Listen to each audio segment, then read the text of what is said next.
तो हेलो दोस्तों, ये है हमारे बिल्डिंग मटेरियल सीरीज का लेक्चर नंबर 2। और हमारा लेक्चर जो है वो थोड़ा लेट हो गया, बट उसके लिए मैं आपसे माफ़ी चाहता हूँ। तो आज हम पढ़ेंगे ब्रिक के बारे में। क्या क्या पढ़ेंगे वो दिखा देता हूँ मैं आपको। ब्रिक की definition, composition, chemical composition, manufacturing cycle जो है उसका, वो प्रिपरेशन के लिए कैसे करते हैं, बर्निंग कैसे करते हैं किलन्स में, साइज, क्लासिफिकेशन, जो किस टाइप की ब्रिक होती है, फर्स्ट क्लास सेकंड क्लास, और comparative analyse, second class first class का कंपैरिजन करके देखेंगे। क्वालिटी कंट्रोल प्रोटोकॉल क्या क्या रहेंगे, और उसका वाटर एब्जॉर्प्शन कैसे निकालते हैं, फ्लोरोसेंस को समझेंगे, और कैसे गुड ब्रिक की वो क्वालिटीज़ वगैरह होनी चाहिए। इंजीनियरिंग पर्पज़ क्या है, ब्रिक की मैट्रिक साइज, एब्जॉर्प्शन लिमिट जो है, बर्निंग टेम्परेचर कितना होना चाहिए, और उससे आगे करेंगे हम ब्रिक के वन लाइनर पिक्टोग्राफिक फॉर्म में, जैसे कि मैंने पिछले लेक्चर में दिखाया था।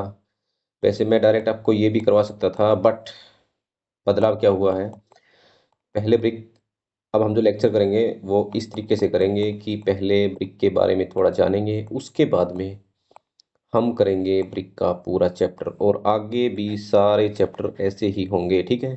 पहले उसके बारे में जानो, बाद में one liner question with pictographic form, ठीक है। तो शुरू करते हैं हमारा लेक्चर नंबर 2, ठीक है। तो देखिए, ब्रिक क्या होता है।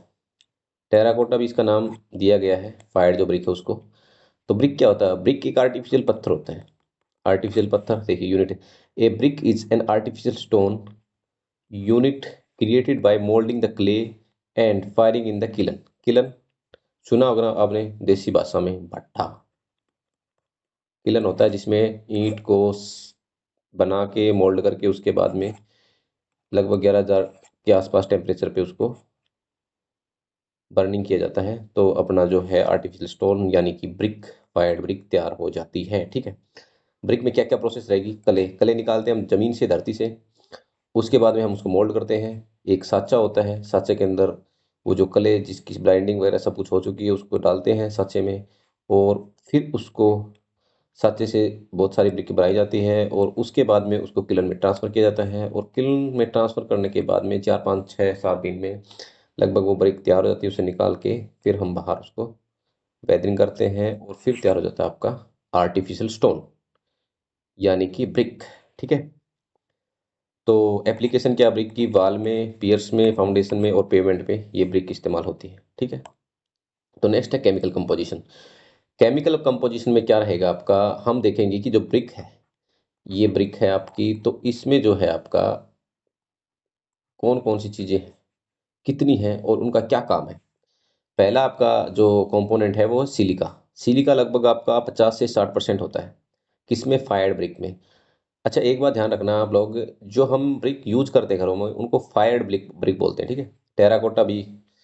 अच्छा, फंक्शन क्या है सिलिका का, श्रिंकेज और क्रैकिंग से ये रोकता है।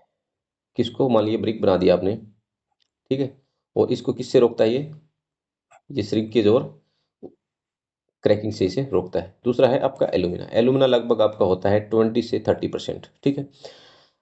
एलुमिना क्या देता है उसको, प्लास्टिसिटी और मोल्डेलिटी, ठीक है। प्लास्टिसिटी का मतलब समझ रहे हो आप, मतलब कि ये ब्रिक है, इसके अंदर जो शेप, अपन जो जिस शेप में डालें उस शेप में वो बदल जाए, उसको बोलते हैं अपन प्लास्टिसिटी।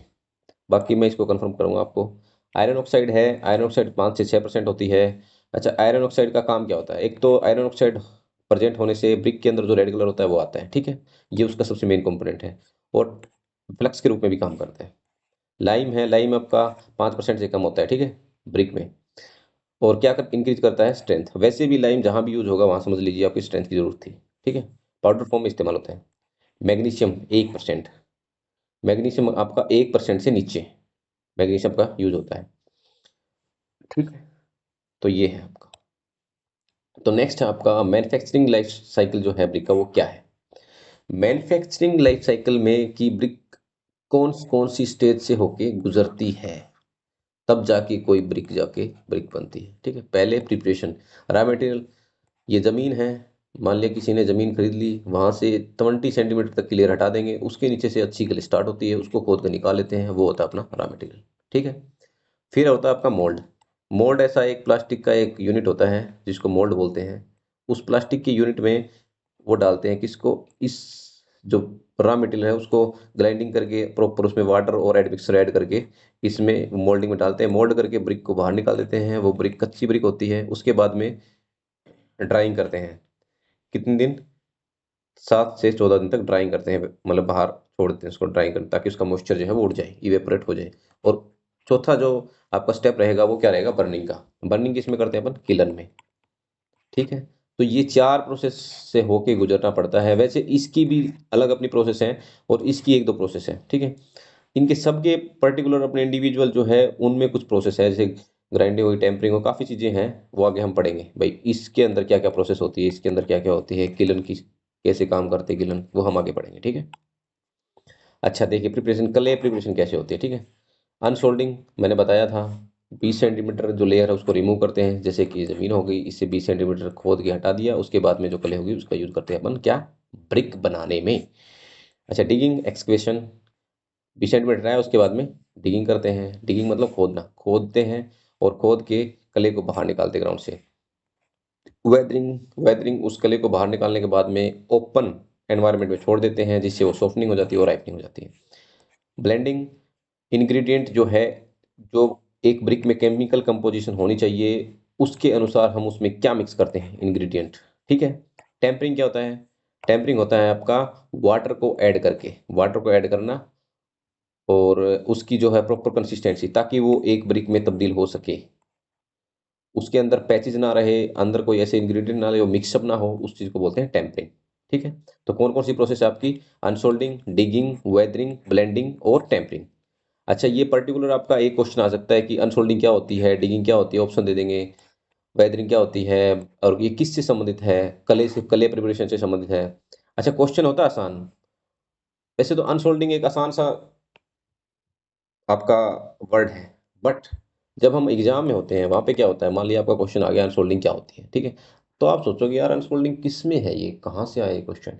लेकिन अगर आप स्टेप वाइज पढ़ते हो इसको ऐसे, जैसे कि क्ले का जो प्रिपरेशन है वो किन 5 स्टेप से होकर गुजरता है, तो आपको ये याद रहेगा कि जो अनसोल्डिंग है वो कले की 20 सेंटीमीटर जो लेयर है ऊपर जमीन की, उसको रिमूवल को बोलते हैं अपन अनसोल्डिंग। डिगिंग मतलब कि कले से संबंधित ये जो टर्म है, इसको ऐसे समझेंगे। ठीक है। अच्छा, तो नेक्स्ट है फोर्थ क्यों की है, क्योंकि उन दो बीच की जो 2 प्रोसेस है उसमें कुछ खास था नहीं, इसलिए मैंने फोर्थ डायरेक्ट ले ली। वो ये जैसे ये फर्स्ट थी, और जैसे कि मैंने बताया था मोल्डिंग, मोल्ड मैंने बता दिया, ड्राइंग मैंने बता दिया, तो डायरेक्ट फोर्थ पे चलते हैं। बीच की जो प्रोसेस है उनमें ऐसा कुछ है नहीं याद करने के लिए। टेम्परेचर कितना होता है किलन में, 900 से आपका 1100 तक का टेम्परेचर होता है, किसमें, किलन में। किलन के अंदर का टेम्परेचर है ये। ठीक है। अच्छा, 2 टाइप की बर्निंग होती है, पहले जो क्लैंप बर्निंग होती है, किलन बर्निंग होती है।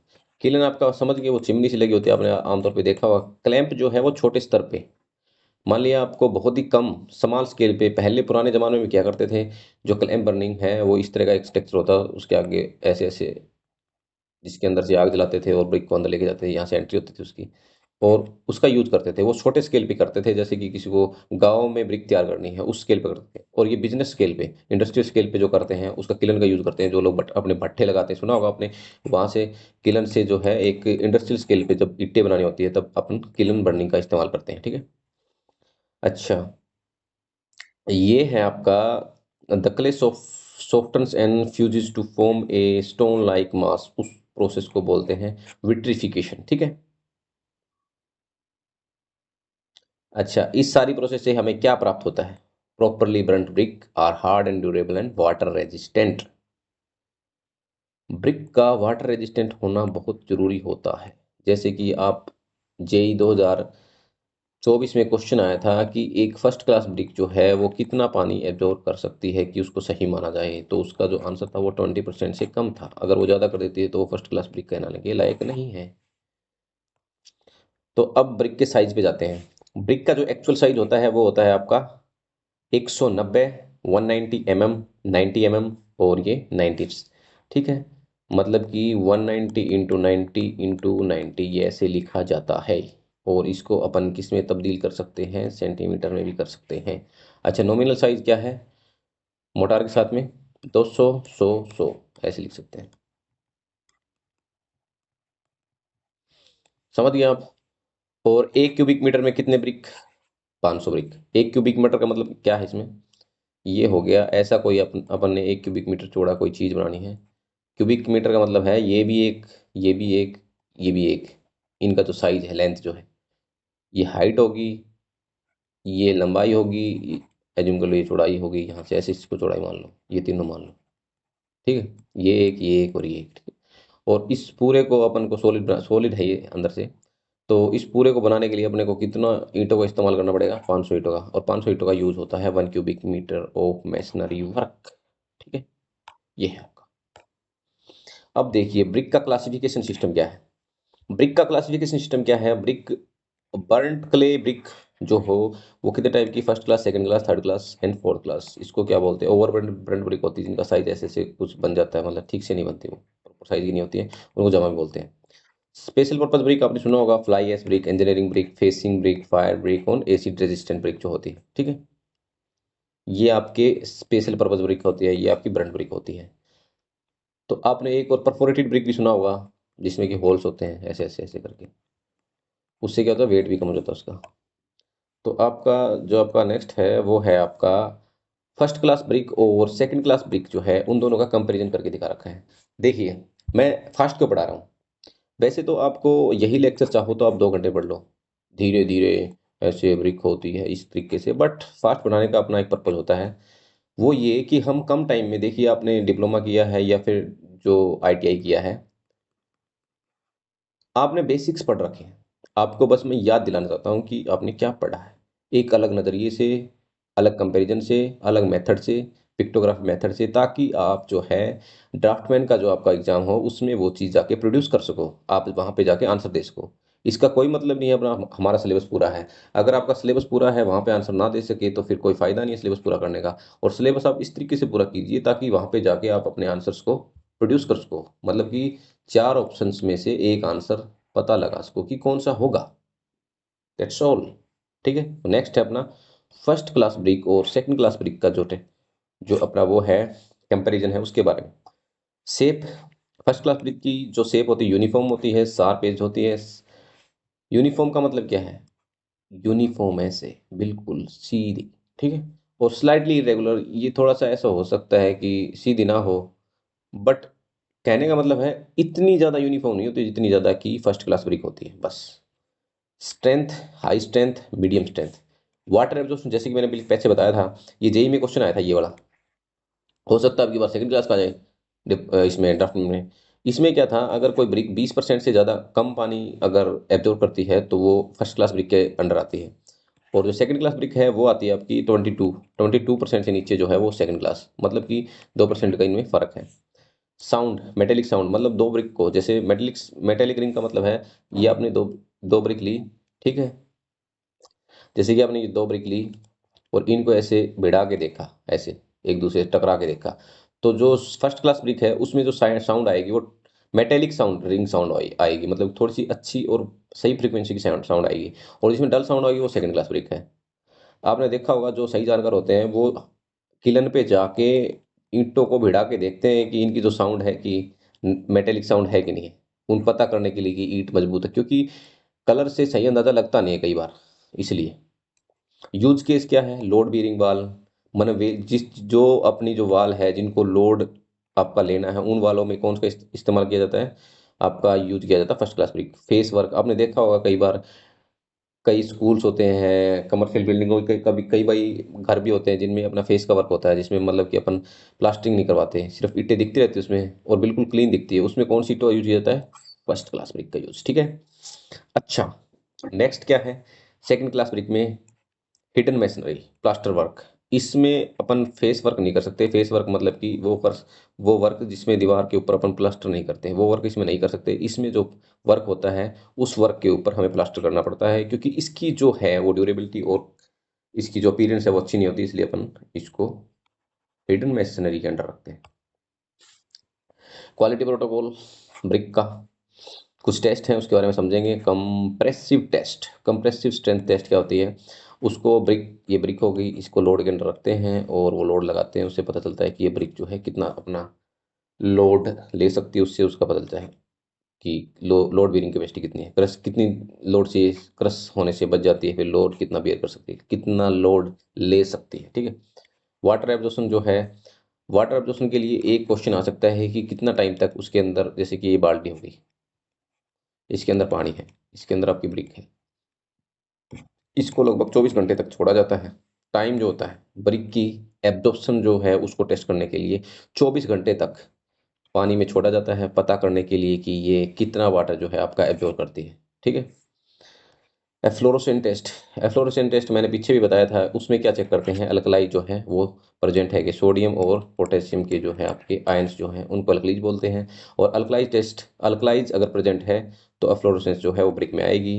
एफ्लोरोसेंस क्या होती है, आपने देखा होगा दीवारों पे, घरों पे और ईंटों पे भी, जो सफ़ेद सफ़ेद सा पाउडर लगा होता है दीवारों के नीचे, लगभग नीचे से 2-3 फुट के हाइट तक, वाइट वाइट को आपने सुना, आपने ये सुना होगा जो देसी भाषा में अपने हरियाणा में बोलते हैं, भाई यहाँ पे तो है दीवार पे नूनी आ गई, एक्चुअल में वो फ्लोरोसेंस होती है। ठीक है।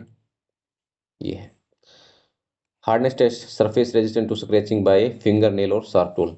इसमें क्या करते हैं, एक शार्प टूल लेते हैं और ईंट के ऊपर घिसा के देखते हैं, ऐसे ये कोई शार्प टूल है, इसको ऐसे ऐसे करके देखते हैं और उससे पता चलता है उसकी ड्यूरे वो हार्डनेस है, कितना हार्ड है।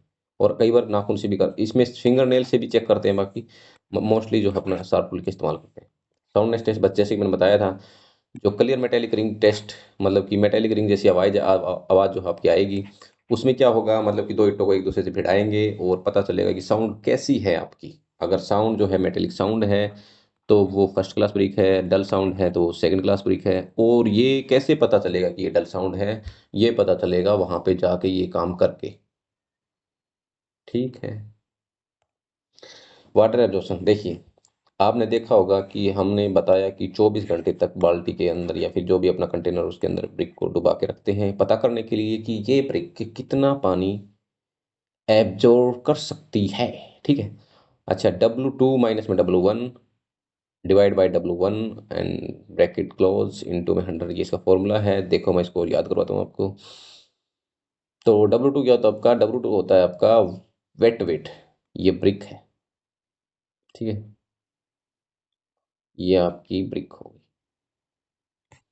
और ये आपकी वही ब्रिक इस साइड जो है वो ब्रिक होगी, जो ये आपकी वाटर के भीगने के बाद ब्रिक है।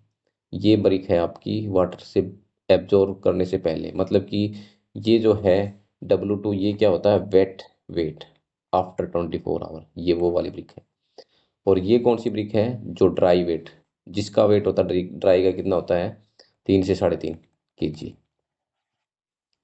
तो और divide by weight, dry brick का जो वेट है उससे डिवाइड करेंगे। अभी आपको यह दिख, इस फिगर से समझ में आ रहा होगा, यहाँ पे वेट ब्रिक है, यहाँ पे ड्राई ब्रिक है, डिवाइड बाय ड्राई ब्रिक, और यहाँ पे 100 से अपन मल्टीप्लिकेशन करेंगे ताकि परसेंटेज जो है निकल सके। ठीक है। तो आपको याद हो गया होगा कि हम वाटर एब्जॉर्प्शन कैसे निकालते हैं। अगर इसके ऊपर न्यूमेरिकल आ जाए तो आप आसानी से कर सकते हो, बस आपको वैल्यू पुट करनी है। ठीक है। ये बता रखा है benchmark, first class brick must absorb less than 20% water of their dry weight. अच्छा, 20% का क्या मतलब होता है, मतलब कि 20% 3 से 3.5 kg की थी, मतलब कि इसका 20%, मतलब इस वेट का 20% से ज़्यादा पानी नहीं उसको एब्जॉर्ब करना है, बस ये बात है। Efflorescence symptom, white powdery, efflorescence क्या होती है, एफ्लोरेसेंस पहले भी कर चुके काफ़ी बार, आपको समझ में आ ही गया होगा।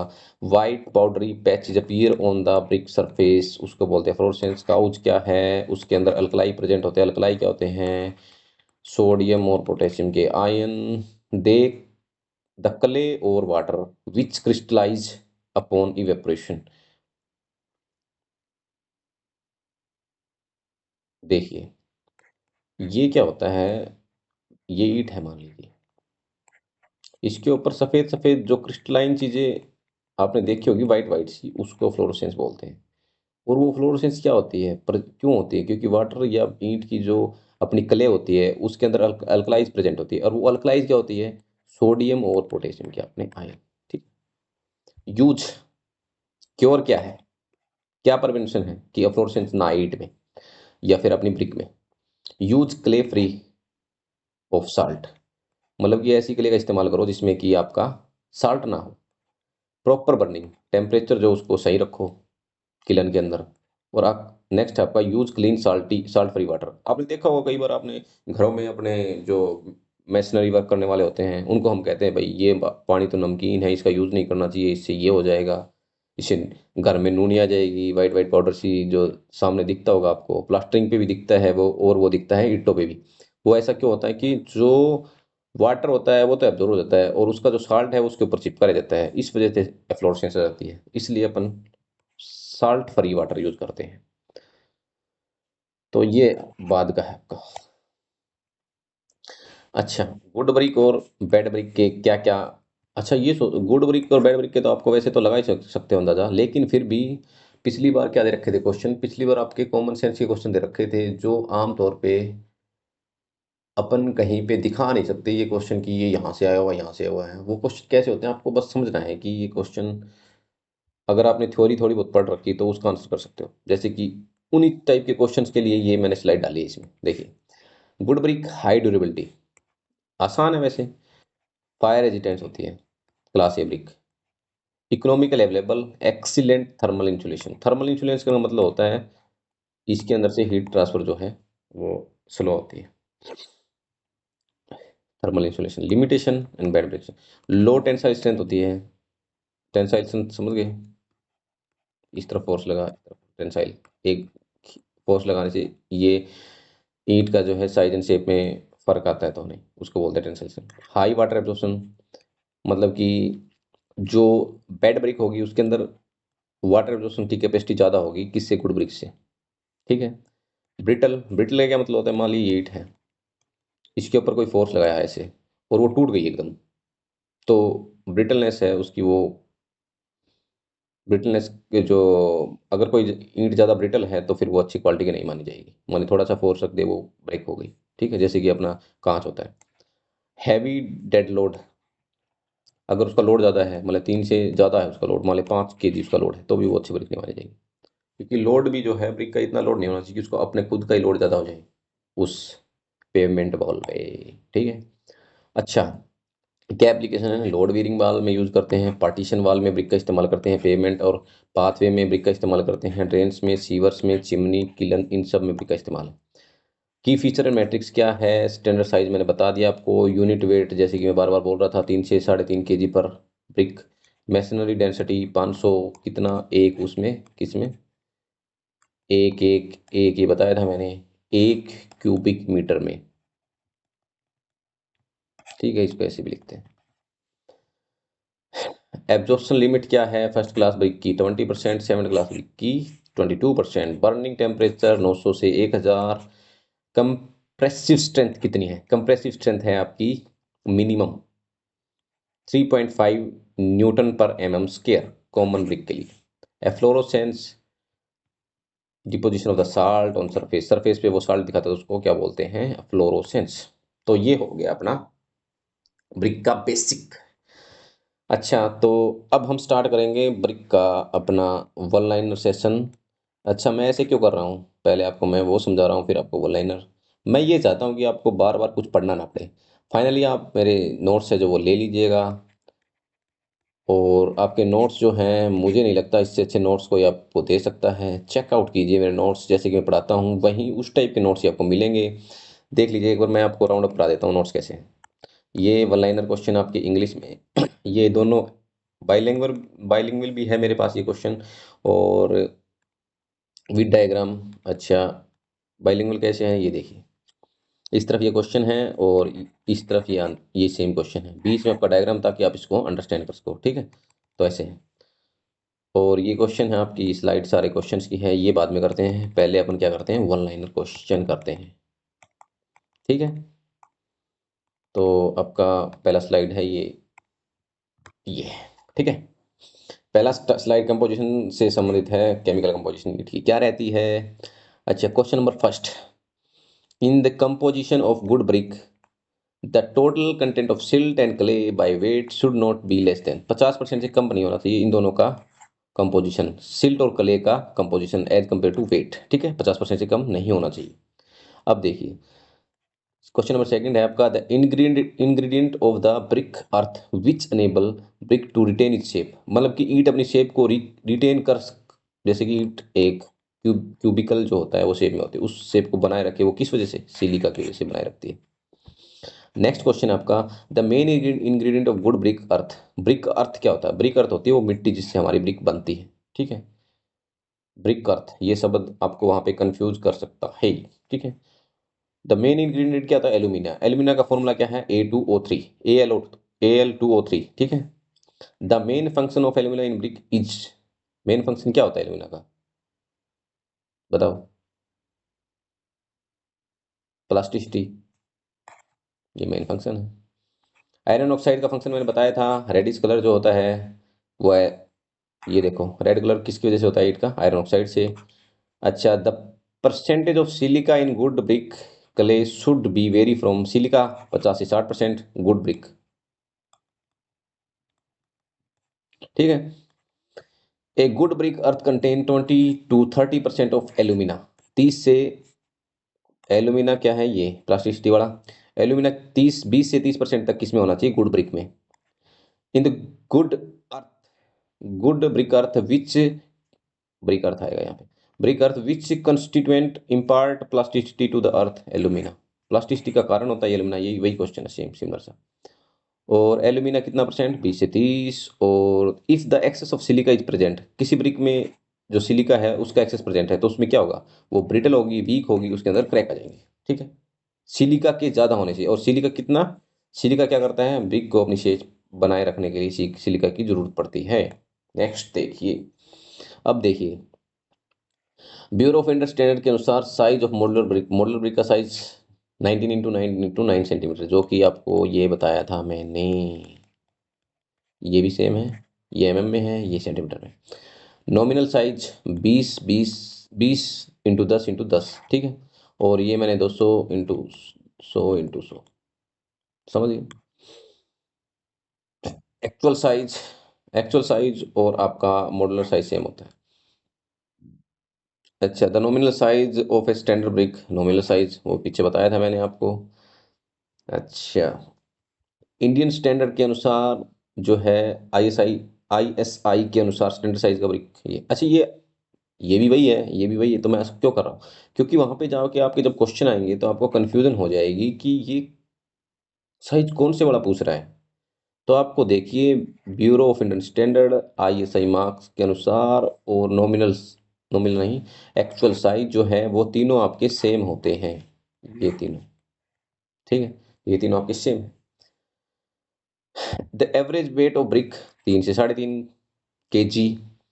अच्छा, वेट डेंसिटी 1600 से 1920 किलोग्राम पर मीटर क्यूब, ठीक है। अच्छा, एक बार, कई बार ऑप्शन में क्या होता है, दो ऑप्शन तो मीटर स्क्वायर के ही दे देते हैं, वो तो वैसे ही उनको आप एक्सक्लूड कर सकते हो, क्योंकि पता है आपको डेंसिटी जो उसका यूनिट मीटर क्यूब में आता है। कई बार होता है ऐसा, इजी कर देते हैं क्वेश्चन, ठीक है। एक्चुअल साइज बता दिया मैंने, नॉमिनल साइज बता दिया, और ये है आपका specific gravity of A brick, 1.8 Newton पर स्क्वायर जो है वो आपका होता है स्पेसिफिक ग्रेविटी, ठीक है। और the standard size of the cement concrete hollow block, standard size cement concrete hollow block देखा होगा आपने, जहाँ पे आपको हीट रेजिस्टेंस वगैरह जो, हीट रेजिस्टेंट मतलब हीट ना रहे, और काफ़ी बार मतलब कि हल्का काम हो, जहाँ पिलर वर्क हो उसको बस कवर अप करने के लिए बीच में वाल को, ये दो पिलर हैं और इस खाली स्पेस को कवर करना है, वहाँ पे इसका यूज़ भी किया जाता है। उसका साइज क्या होता है, 40 × 20 × 20 सेंटीमीटर, ठीक है। नेक्स्ट स्लाइड, स्ट्रेंथ एब्जॉर्प्शन और परफॉर्मेंस ऑफ ग्रेड्स, ठीक है। BSI के अनुसार वाटर एब्जॉर्प्शन कितना होना चाहिए, ईट का 20%, ये क्वेश्चन आप पढ़ लेना। फर्स्ट क्लास ब्रिक का जो एब्जॉर्प्शन कितना होना चाहिए, 20%, जैसे कि मैंने इसको डायग्राम में दिखाया है। अच्छा, तो मिनिमम क्रशिंग स्ट्रेंथ कितनी होनी चाहिए, 3.5 न्यूटन पर स्क्वायर, ये क्रशिंग स्ट्रेंथ है। इस देखो, आप हर बार जब भी इसको देखो, आप डायग्राम को भी देखा करो कि वो डायग्राम में बंदा क्या बता रहा है। 20% वाटर में कितना टाइम के लिए, 24 घंटे के लिए, 20% बाय वेट। अब देख, ये क्वेश्चन अलग अलग टाइप से पूछ रखे। देखो ये क्वेश्चन देखो आप, first class brick should not absorb water more than 20% of its own dry weight after 24 hour immersion in water 20%। और नेक्स्ट क्वेश्चन देखिए, आंसर वही है, water absorption of the good quality well burn brick when put for 24 hours in water should not be exceed from 20% by its weight. ठीक है, अब next देखिए, a first class brick should not have minimum crushing strength of 10 mega Newton पर metre square. जो आपका क्या है crushing strength first class brick, ये आपका जो है मिनिमम, 1 मिनट रुक जाइए आप। ठीक है, तो आपका नेक्स्ट क्वेश्चन है सेकंड क्लास ब्रिक का। जैसे कि मैंने बताया था 22% था। कई क्वेश्चन रिपीटेड हैं क्योंकि इस चीज से संबंधित स्ट्रेंथ एब्जॉर्प्शन और परफॉर्मेंस से संबंधित वो क्वेश्चन है, तो मैंने डाल दी स्लाइड में। नेक्स्ट क्वेश्चन आपका, bureau of Indian standard 1077/1957, the minimum crushing strength of brick is 3 point. Minimum ये है और फर्स्ट क्लास ब्रिक की ये दो अलग अलग है, इनको डिफरेंस जो है वो याद रखना। 3.5 न्यूटन पर M M square. The compressive strength और परफोरेट, जैसे मैंने बताया था परफोरेटेड ब्रिक क्या होती है, ये ब्रिक है, इसके अंदर जो होल होते हैं ऐसे, और ये होल क्यों बनाए जाते हैं, ताकि उसका वेट कम हो सके और ये थोड़ा सा थर्मल रेजिस्टेंस, वो हीट रेजिस्टेंस भी इसको बनाया जा सके। 7 न्यूटन पर एम एम स्क्वायर जो होता है परफोरेटेड ब्रिक का क्या होता है, कंप्रेसिव स्ट्रेंथ होता है। परफोरेटेड ब्रिक कौन सी होती है, जिसके अंदर होल होते हैं। अच्छा, अब देखिए सेकंड क्लास ब्रिक है ये, तो इसकी डेफिनेशन देखिए आप कैसे लिख रखी है। क्वेश्चन बिल्कुल आसान क्वेश्चन को भी मुश्किल क्वेश्चन बना के आपके सामने रख दिया जाता है कई बार, और आप आंसर इसलिए नहीं दे सकते क्योंकि आपकी जो है लैंग्वेज पे पकड़ नहीं होती है। ठीक है, इसलिए लैंग्वेज पे हमेशा थोड़ी पकड़ रखिए और एक ही चीज की अलग अलग डेफिनेशन को समझिए। द ब्रिक, देखिए पढ़ता हूं मैं, the brick which are overburnt having the rough surface and not perfectly rectangular in shape and should not be absorb water more than 22% its own dry weight after the emission in water cold। देखिए इस एक शब्द से वैसे तो answer पता चल जाता है कि सेकंड क्लास ब्रिक की बात करें, लेकिन फिर भी बाई चांस लंबा डेफिनेशन देख के कई बार हम डर जाते हैं, लेकिन उसमें एक ऐसा पॉइंट होता है जिससे हमें आंसर पता चलता है, बस आपको वही ढूंढना जहां इसमें है ये 22%। ठीक है, वो सेकंड क्लास ब्रिक होगी। नेक्स्ट है आपका, melting point of the carbon is 3500 degree Celsius. ये वैसे ही एक रैंडम क्वेश्चन कोई आगे इसके अंदर, melting point of the quartzite कितना है, ये इजी है बट पूछ लेते हैं कई बार, ये स्टोन का क्वेश्चन है वैसे तो ये कितना है 1650 डिग्री से 1720। कार्बन का 3500, ये वैसे साइंस का भी क्वेश्चन है ये, और ये स्टोन का भी क्वेश्चन है, और ये जियोग्राफी का भी क्वेश्चन है। ठीक, तो ये है आपका next slide. Digging blending tempering जो है ब्रिक में कैसे करते हैं अपन वो देखते हैं। The height of heap of clay digging process of clay in brick is about 20 centimetre. मान लीजिए क्ले को डिग कर रहे हैं तो वो कितनी सेंटीमीटर तक वो खड़ी रहे, लगभग 60 से 120, ठीक है, सेंटीमीटर तक उसका वो टीला बनना चाहिए, अगर ऐसा नहीं बनना तो वो अच्छी नहीं है। What is the process in manufacturing of brick if the clay is made loose and any ingredient to be added? उसको क्या बोलते हैं, ब्लेंडिंग। ब्लेंडिंग क्या होता है, ब्लेंडिंग कुछ उसमें ऐड कर रहे हैं इंग्रेडिएंट, क्योंकि वो कले में जो है वो प्रॉपर्टीज पूरी नहीं है जो हमें चाहिए, तो उसमें एडिटिव का इस्तेमाल करते हैं, तो वो एक मिक्स क्ले बन जाती है सिंपल क्ले से। ठीक है, नेक्स्ट क्वेश्चन है आपका, in the manufacturing of the brick a pug mill. पग मिल एक मशीन होती है, इसके अंदर ये ऐसे, ये एक रोड होती है, उसके साइड में ऐसे ये व्हील्स होते हैं, उनको घुमा के उसका ब्लेंडिंग करते, टेम्परिंग करते हैं, सॉरी टेम्परिंग करते हैं, इसको घुमाते हैं ऐसे तो मिक्सअप हो जाता है रंग से, किसका, क्ले का। ठीक है, ये ब्लेंडिंग मशीन होती है। Tempering the process used in the manufacturing of bricks. देख सीधा ये क्वेश्चन क्वेश्चन यही है, बट पूछ लिया कि किस में इस्तेमाल होता है टेम्परिंग का प्रोसेस। ऐसा आपने कभी सुना था टेम्परिंग, ये सिंपल क्वेश्चन होते हैं बट वहां पे जाके पता नहीं चलता कि टेम्परिंग कहाँ से, कौन सी, मान लिया ऑप्शन दे दिया आपको, यहाँ पे ऑप्शन दे दे स्टोन, यहाँ पे कुछ ऑप्शन दे दिया, यहाँ पे फिर आप कंफ्यूज हो जाओगे ऐसा टेम्परिंग कौन से वाले में था। ठीक है, तो टेम्परिंग किसका है, ब्रिक का। The brick indentation mark left on the brick during the process of folding are known as frog। brick के अंदर वो एक ऐसे जो स्पेस होता है बीच में ब्रिक के, उसके अंदर कई बार ये SKT कुछ ना कुछ 2-3 वर्ड लिखे होते हैं, ब्रांडिंग का वर्ड भी होता है। अच्छा, वो क्यों बनाए, उसको क्या बोलते हैं? फ्रॉग। फ्रॉग का इस्तेमाल जब एक ईंट के ऊपर दूसरी ईंट रखी जाती है तो उनके अंदर जो है, जो आपका मोटार है वो एक दूसरे से मिलके जॉइंट बना देता है, ठीक है। तो फ्रॉग का ये इस्तेमाल है, दूसरा ब्रांडिंग का भी है। अच्छा, frog made in the brick to form the key holding of mortar. Key holding, ये जॉइंट बन गया इनके बीच में ये। The broad use of providing the frog in the brick is known as stock board. Stock board वो होता है जिससे फ्रॉग बनाया जाता है। अच्छा, the internal size of the mould use in the brick preparation is greater than the size of fully burn brick. ये तो सिंपल क्वेश्चन है, ब्रिक के साइज से तो बड़ा ही होगा मोल्ड। वायर कट ब्रिक क्या होता है? प्लास्टिक क्ले मशीन में इस्तेमाल होता है वायर। अच्छा, ये क्या होता है? बस ये बाहर ऐसे इससे पीछे से प्रेशर लगता है, ब्रिक बाहर निकलती है, सो कट वायर से कट करते हैं उस मशीन में, बस इतनी सी बात है। प्लास्टिक क्ले मशीन बोलते हैं उसको। अच्छा, ये देखा होगा आपने, the mould in moulding process pressed brick कौन सी होती है? ऊपर से प्रेस लगाया, अंदर से प्रेस, ताकि उसकी डेंसिटी बढ़ सके, मतलब कि उसके अंदर जो होल्स में हवा प्रेजेंट है, वाटर प्रेजेंट है, उसको ज़्यादा से ज़्यादा बाहर निकाला जा सके। और उसकी उससे क्या हो जाएगी, डेंसिटी इंक्रीज हो जाएगी, वो ज़्यादा बहुत ज़्यादा हार्ड हो जाएगी। तो उसको क्या बोलते हैं? प्रेस्ड ब्रिक बोलते हैं। और फेस के वर्क के लिए, और वहाँ जहाँ पे लोड बेरिंग कैपेसिटी ज़्यादा चाहिए, और फेस जो काम में बहुत ज़्यादा, मतलब आपको क्लियर क्लियर ब्रिक चाहिए, डेंसर ब्रिक चाहिए, वहाँ पे अपन प्रेस्ड ब्रिक का इस्तेमाल करते हैं। और प्रेस्ड ब्रिक जो है इस प्रकार से आपकी बनती है प्रेस करके। नेक्स्ट आपका drying clamp and killer. The dry brick is usually expected to have moisture content of about 6%। After drying, कोई ब्रिक है उसको ड्राई किया तो 6% तक मॉइस्चर रह सकता है उसमें। In artificial drying the temperature is usually less than 120 degree. Artificial drying बाहर रख के जैसे ड्राइंग करते हैं, उसमें 120 डिग्री से कम होना चाहिए। The floor of clamp is raised at the angle of 15 degree. Clamp क्या होता है? मैंने बताया था छोटे क्लैंप बर्निंग, किलन बर्निंग पीछे बताया था। उसमें क्या होता है, किस एंगल पे ब्रिक्स को ऐसे, उसका जो प्लेटफॉर्म होता है वो 15 डिग्री पे होता है, बस ये बात। जिस पे ब्रिक रखी जाती है उसको क्या करने के लिए? बर्निंग के लिए। The timing of burning and cooling period of clamp. Clamp का पूछ रहे हैं, वो होता है 2 से 6 महीने। द इंडियन, अच्छा ये कोड मैं आपको बाद में बताऊंगा। होफमैन किलन, वैसे तो किलन काफी टाइप के होते हैं। देखो, मैं आपको पहले किलन बताता हूँ कितने टाइप के किलन होते हैं। किलन काफी टाइप के होते हैं, जैसे कि होफमैन किलन हो गया आपका,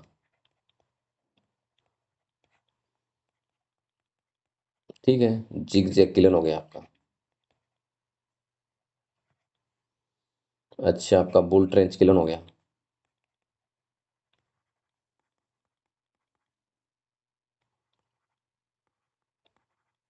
और आपका क्लैंप किलन हो गया। वर्टिकल साफट किलन हो गया आपका। Vertical soft brick. तो आपके ये सारे हैं जो किलन के टाइप हैं, ठीक है। तो ऐसे है आपका, ये सारे किलन टाइप हैं। तो मेजरली हमारा होफमैन किलन और एक वो बुल ट्रेंच किलन का पहले इस्तेमाल करते थे, होफमैन किलन का इस्तेमाल होता है। Hofmann kiln is use for burning of brick. ये ठीक है, सिंपल क्वेश्चन है तो। अच्छा, इन ए ग्राउंड मोल्डेड ब्रिक, ए ब्रिक मोल्डर कौन? जो कि ब्रिक को मोल्ड करा वो व्यक्ति, कैन मोल्ड अबाउट 750 ब्रिक। किसमें? 8 घंटे में। ये बंदा 8 घंटे में कितनी ब्रिक मोल्ड कर सकता है? वो 750 ब्रिक्स मोल्ड कर सकता है। Size of table in table moulded brick. Table moulded, एक टेबल होता है उसके ऊपर रख के जो ब्रिक मोल्ड की जाती है, उसका साइज होता है 2 मीटर से 1 मीटर, 2 मीटर लंबाई, 1 मीटर चौड़ाई। Scotch is use to cutting brick and cut surface को, ये तो देखा ही होगा आपने, जो टूल है। अच्छा, नेक्स्ट आपका किलन साइकिल। देखिए, किलन साइकिल में अपन क्या पढ़ेंगे? टेम्परेचर आपका किलन के अंदर कितना होता है? ये आपका किलन, उसके अंदर टेम्परेचर होता है, यहाँ से धुआं निकल रहा है इसके अंदर जो ब्रिक रखी है। तो इसका टेम्परेचर कितना होता है 1100 डिग्री सेल्सियस। चैम्बर 2 से लेके 5 तक, ये 2 से लेके 5 तक जो चैम्बर है वो किसके लिए इस्तेमाल, पहला तो हो गया मतलब एंट्री के लिए, मतलब कि ये देखिए पहला जो है वो लोडिंग के लिए, जो अपना जिस ब्रिक को अपन ने एड को एटमॉस्फेयर में छोड़ दिया है, एटमॉस्फेयर में छोड़ने से वो उसका क्या हो गया, जो मॉइस्चर उड़ना था वो उड़ चुका है। और उसके बाद में पहले चैम्बर से अपन क्या करते हैं, लोडिंग करते हैं अंदर ब्रिक किलन के अंदर। और दूसरा तीसरा चौथा पांचवा ये किस चीज़ के लिए होती है, ड्राइंग और प्री हीटिंग के लिए। ठीक है। और छठा और सातवां जो अपना चैम्बर होता है किलन का वो बर्निंग के लिए होता है। और 8 से 11, 1 2 3 4, ये 8 से 11 वो किस चीज़ के लिए होता है, कूलिंग के लिए होता है। और चैम्बर नंबर 12 अनलोडिंग के लिए, जब वो जल जाए बर्निंग हो जाए तो उसके बाद में 12 नंबर चैम्बर से उन ईंटों को बाहर निकाला जाता है। अच्छा नेक्स्ट है आपका सेप, किंग क्लोजर, क्वीन क्लोजर, इस टाइप के बाद। The portion of brick without a triangular corner, ये कॉर्नर ट्रायंगुलर कॉर्नर जो है आपका, इसके बिना ब्रिक जो हो उसको बोलते हैं किंग क्लोजर। क्वीन क्लोजर, एक ब्रिक है उसको लेंथ वाइज हाफ हाफ काट दिया तो उसको क्वीन क्लोजर बोलते हैं। और तीसरा है a piece of brick cut out along the centre of width in such a way that its length is equal to that of full of brick is called. ये तो वही हो गया क्वीन क्लोजर, इसको ऐसे ऐसे काट दिया। ठीक है। नेक्स्ट है आपका क्वीन क्लोजर, ये बता ही दिया था मैंने। और फिर है आपका बट, इसको ऐसे काट दिया ब्रिक को, ये तो सिंपल ही है, नहीं बैट सॉरी। अच्छा squint brick, squint brick the portion of brick cut to form angle other than 90 degree, तो उसको बोलते हैं स्क्विंट ब्रिक। 90 डिग्री से अलग कोई एंगल जो है उस एंगल पे किसी ब्रिक को तोड़ दिया तो उसको स्क्विंट बोलते हैं। A brick was one end is cut splayed, ये क्वेश्चन थोड़ा सा मैं आपको चेक करके बताऊंगा क्योंकि ये क्वेश्चन मैंने देखा था कि इसमें थोड़ी मिस्टेक थी, इसको आप छोड़ दीजिए। A brick moulded with double bullnose of on end is known as cow nose brick. यहाँ से क्या होता है, ब्रिक के जो ये दो कॉर्नर है ये राउंड होते हैं बस, यहाँ से ये और ये वाला, जहाँ पे डबल डबल बुलनोज इसलिए बोलते हैं इसको क्योंकि इसके दो जो है कॉर्नर वो राउंड होते हैं, काउनोज बुल भी बोलते हैं, ब्रिक भी बोलते हैं। अच्छा the brick which is given wedge like shape, wedge like shape, wedge like shape क्या होती है, ये ब्रिक होगी, ये ऐसे होती है कील के जैसी, आर्चिज में इस्तेमाल की जाती है इस प्रकार की आर्चिज। आर्च क्या होती है आपकी, आर्च हिंदी में क्या बोलते हैं आर्च को, मैं भूल गया यार, पता नहीं क्या बोलते हैं आर्च को, चलो मेरे को याद नहीं है, आप कमेंट में बताइए क्या बोलते हैं आर्च को हिंदी में। आर्च ये इस तरह का स्ट्रक्चर देखा हो आपने, गोलाई वाला, जो हाफ गोलाकार होता है, थोड़ा सा हाफ मतलब सर्कुलर होता है। The brick which give a wedge-like shape to be used in construction of arches is called fascia। ठीक है। VOUSSIOIRE, उन ब्रिक्स को क्या बोलते हैं, जैसे ये कील जैसे होती है, ऊपर से चौड़ी नीचे से, ऊपर की जो हिस्सा होता है वो चौड़ाई उसकी ज़्यादा होती है, नीचे वाले की कम होती है, उस टाइप की जो ब्रिक होती है उनको बोलते हैं वेश्योर। A special type of brick which given the maximum amount of ventilation through a cylindrical hole, क्या बोलते हैं परफोरेटेड ब्रिक, जैसे कि मैंने बताया था आपको परफोरेटेड ब्रिक में क्या होता है आपका होल्स होते हैं। अच्छा नेक्स्ट है आपका डिफेक्ट्स जो है ब्रिक में, कौन कौन से डिफेक्ट्स हो सकते हैं ब्रिक में, कैसे आइडेंटिफाई करें। अब फ्लोरोसेंस बताया था मैंने, अल्कलाइज प्रेजेंट होते हैं, सोडियम और पोटेशियम के उसके अंदर आयन होते हैं। फ्लोरोसेंस बताया था when brick contacts with water a fine whitest crystal seen on the surface of brick work is known as fluorescence। सफेद सफेद क्रिस्टल जो है आपके ईंटों के ऊपर दिखाई देते हैं सफेद सफेद पाउडरी फॉर्म में, उसको क्या बोलते हैं, फ्लोरोसेंस बोलते हैं। The brick containing the relative large portion of the soluble salt are liable to become dissolved by formation of white deposit known as florescence, ये तो चल ही रहा है। अच्छा when the deposit of the florescence more than 10% but less than, 10 से ज़्यादा हो और 50 से कम हो of the expose area of brick, the presence of the efflorescence is classified as moderate. Moderate किसको बोलते हैं, जब एफ्लोरोसेंस 10 से तो ज़्यादा हो और 50 से कम हो उसको क्या बोलते हैं, मॉडरेट, मॉडरेट एफ्लोरोसेंस। अच्छा तो आपका नेक्स्ट है the defect the defect that is caused by fouling of the rain water on hot surface of the brick. ये ब्रिक हॉट है, इसके ऊपर जैसे बाहर रख देते निकाल के ब्रिक, वो गर्म होती है जब, फिर एकदम मान लिया बारिश आ गई तो उसकी वजह से उसके अंदर थोड़े छेद हो जाते हैं। देखिए छेद हो जाते हैं ब्रिक के अंदर, यहाँ पे मान लिया कहीं कहीं पे बारिश की बूंदों पड़ने से क्रैक हो जाते हैं, तो उनको क्या बोलते हैं, कफ्स बोलते हैं। CHU एफ, ठीक है। अच्छा, bloating, swelling of brick is also known as bloating. आपने सुना होगा, लोग बोलते हैं यार मेरे को तो ब्लोटिंग बहुत होती है। ब्लोटिंग क्या होती है, वो उनका बोलते हैं ब्लोटिंग से मेरा पेट फूल गया है, ऐसे ऐसे बोलते हैं। तो ब्रिक का भी पेट फूल जाता है, उसका जो ऐसा लगता है जैसे कि ब्रिक अपनी शेप से अलग शेप में तब्दील हो चुकी है, मतलब कि उसके अंदर स्वेलिंग है और उसकी शेप कुछ इस तरह से हो गई है, तो उसको बोलते हैं अपन ब्लोटिंग। ब्लोटिंग आम भाषा में भी बहुत इस्तेमाल किया जाता है। The overprint irregular shape dark color brick is known as fourth class brick. Molded clay in rectangular block of uniform size and shape as per the standard which is dried and burnt for a purpose of masonry brick is called brick. ये तो simple ही है। Moulded clay को अपन rectangular block में तब्दील करते हैं, उसके बाद ब्रंट करते हैं, उसके बाद में यूज करते हैं, तो वो क्या होती है, वो तो ब्रिक की होती है। वैसे तो देखो ब्रिक की डेफिनेशन है ये, hollow brick are generally used with the purpose of providing insulation against the heat, जो कि मैंने आपको बताया था। समझ गए, होलो ब्रिक, होलो ब्रिक को परफोरेटेड ब्रिक भी होती है उसमें। The edges formation by the intersection of the plane surface of brick are known as arrises. Arrises क्या होते हैं, ये जो ब्रिक है इसके जो ये कॉर्नर, ये नहीं होती लेंथ वाइज, ये कॉर्नर है जो इसके ऐसे ऐसे ऐसे, ये ब्रिक के चारों तरफ ये भी हैं उसमें शामिल, और ये इस हिस्से को ब्रिक को राइज बोलते हैं, इस हिस्से को, ये इसके जो शार्प कॉर्नर्स होते हैं और लाइंस होती हैं, शेप जो होती है ब्रिक की उसको। अच्छा, बोन्स के बारे में, हेडर इस हिस्से को, स्ट्रेचर लंबे वाले हिस्से को बोलते हैं, ये स्ट्रेचर है, ये हेडर। ये दोनों क्वेश्चन इसी के बारे में थे। अच्छा, नेक्स्ट क्वेश्चन क्या है, तो जब हम ब्रिक मैसनरी करते हैं, the frog of brick in the brick masonry generally keeped on, ये ऊपर रहेगा, क्योंकि इसमें जो है फ्रॉग ऐसे रख दिया हमने, और इसके फ्रॉग में ये जो आपका मोटर चला गया, फिर ये प्लेन साइज की तरफ से इसको रखेंगे, और फिर ये दोनों दूसरे से जुड़ जाएंगे फ्रॉग की सहायता से। तो जो टॉप पे होता है, टॉप फेस होता है, the frog of the brick in the brick masonry generally keeped on top face, ये बात है।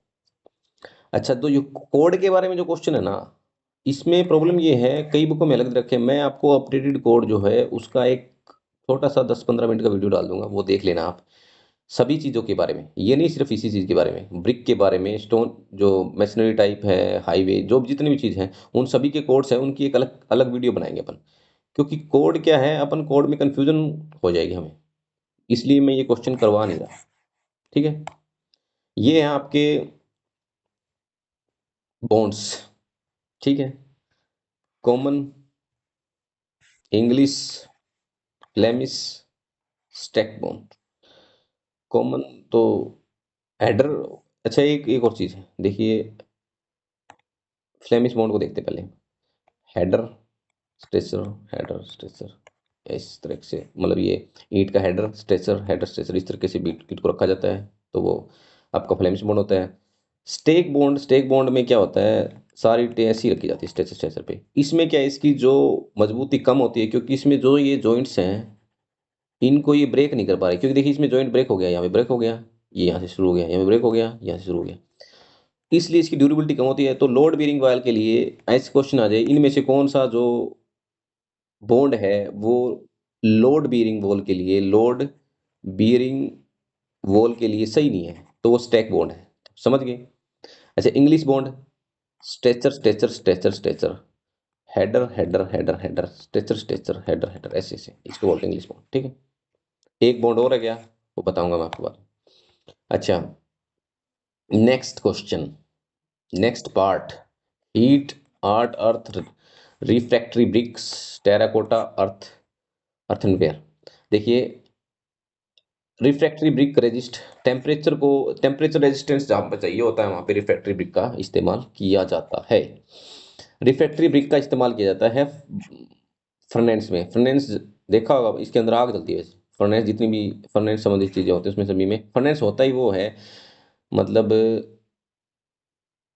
कई जगह जैसे लोहा पिघलाने के लिए भी जहाँ पे वो लोहा रखा जाता है, मतलब आयरन फर्नेंस, उसमें आग जलाई जाती है। तो उस फर्नेस जहाँ पे मतलब हाई हीटिंग वर्क होता है ना, वहाँ पे उस जगह पे जिस टाइप की ब्रिक यूज की जाती है उसके अंदर ये देखिए, इसके अंदर जो ईंटें यूज की जाती है वो कौन सी ईंटें होती है? रिफ्रैक्टरी ब्रिक होती है, क्योंकि इनका जो हाई टेम्परेचर को अपने ये झेल सकती है, रेजिस्ट कर सकती है।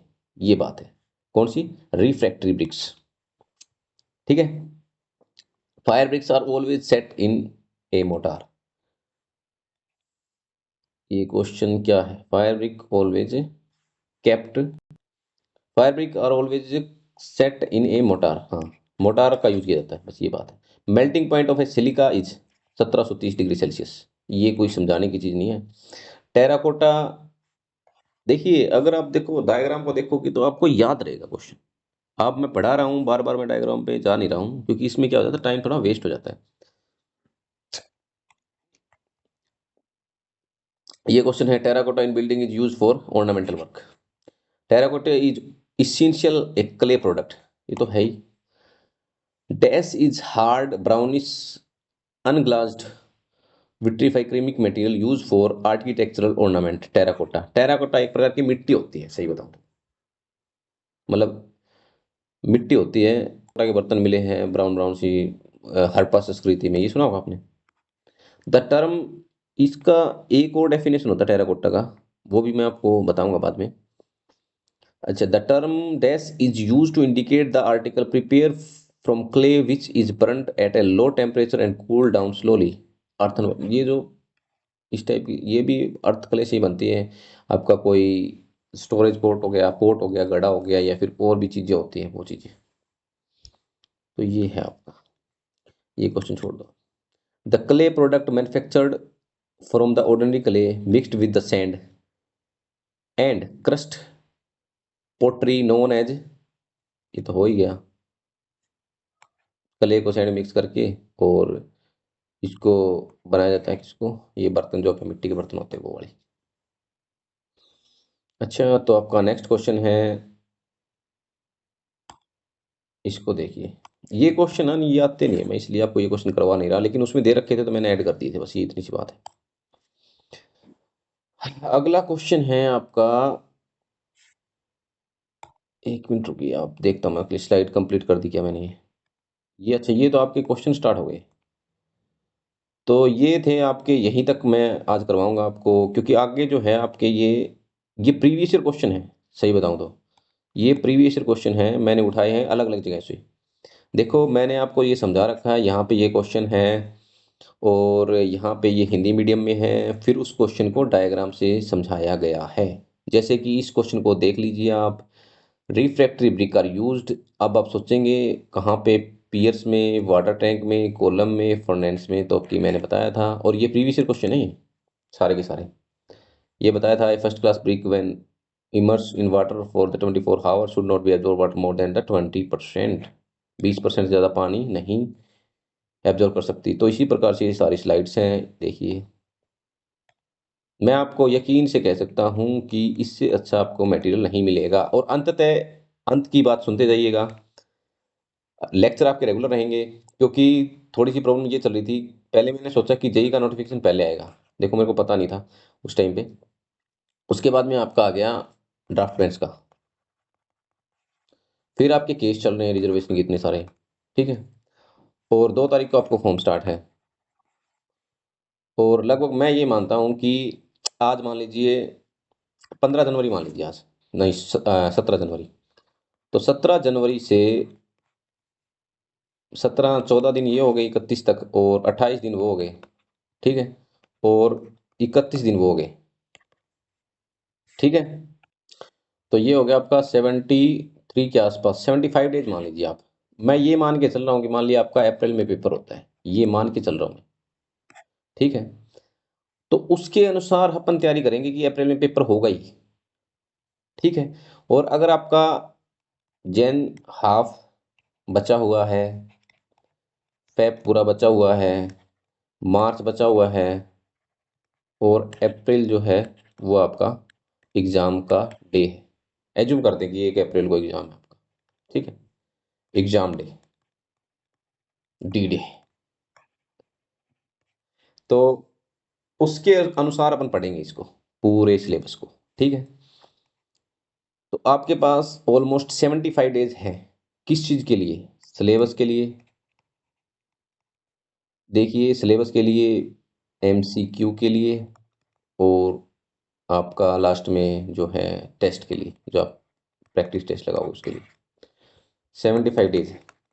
अच्छा, मेरा जो मेथड है करवाने का वो है आपका basic plus one liner question, ताकि आपको साथ में कुछ याद रहे। ये जो आपको एमसीक्यू है, एम एमसीक्यू करने का टाइम जो है वो वन लाइनर से थोड़ा ज़्यादा हो जाता है। वही क्वेश्चन मैं एमसीक्यू में भी दे सकता था जो मैंने दिए हैं, बट मैंने इसलिए नहीं दिए क्योंकि टाइम वेस्ट हो जाता है। एमसीक्यू मैं आपको अलग से दे दूँगा बाद में, अभी नहीं दूँगा, जब तक कि हमें लगभग 20-25 चैप्टर ना हो जाएँ, इस तरीके से ही। उसके बाद में मिलेंगे आपको एमसीक्यू, ठीक है? और अंत में होंगे आपके टेस्ट। एमसीक्यू आपको कैसे मिलेंगे? जैसे कि मैंने दिखाया एक पिक्चर बीच में, ये देखिए, ये कहाँ गए एमसीक्यू? ये है एमसीक्यू आपके इस तरीके से, ताकि आप क्वेश्चन को याद रख सको, ठीक है? आपको ऐसे एमसीक्यू मिलेंगे और टेस्ट आपको मिलेंगे बिल्कुल वैसे जैसे कि आपने जेईई का या ड्राफ्टमैन का कभी दिया होगा, वैसे टेस्ट मिलेंगे बाइलिंगुअल, ठीक है? तो ऐसे रहेगा आपका। और हमारे चैनल को सब्सक्राइब कीजिएगा और शेयर भी कीजिएगा ताकि ज़्यादा बच्चे जुड़ सके और मैं ज़्यादा कंटिन्यू रह सकूँ, ठीक है? देखिए मोटिवेशन कहाँ से आता है? मोटिवेशन आता है आपके जुड़ने से। अगर मुझसे कोई पढ़ेगा नहीं तो फिर मैं पढ़ाऊँगा किसको? ठीक है? तो इस वीडियो को शेयर कीजिएगा, आप जिस ग्रुप में जुड़े हुए हैं उस ग्रुप में इस वीडियो को शेयर कीजिएगा और बताइएगा हम इस वीडियो में क्या बदल सकते हैं, स्पीड को कम कर सकते हैं, हिंदी ज़्यादा बोलूँ या फिर इंग्लिश में और ज़्यादा पढ़ाऊँ? आप बता दीजिए। क्या जो तब्दीली करनी है वही तब्दीली इसमें हो जाएगा, बस आपको बताना है। कमेंट सेक्शन में बताइए वीडियो कैसी लगी और थैंक यू।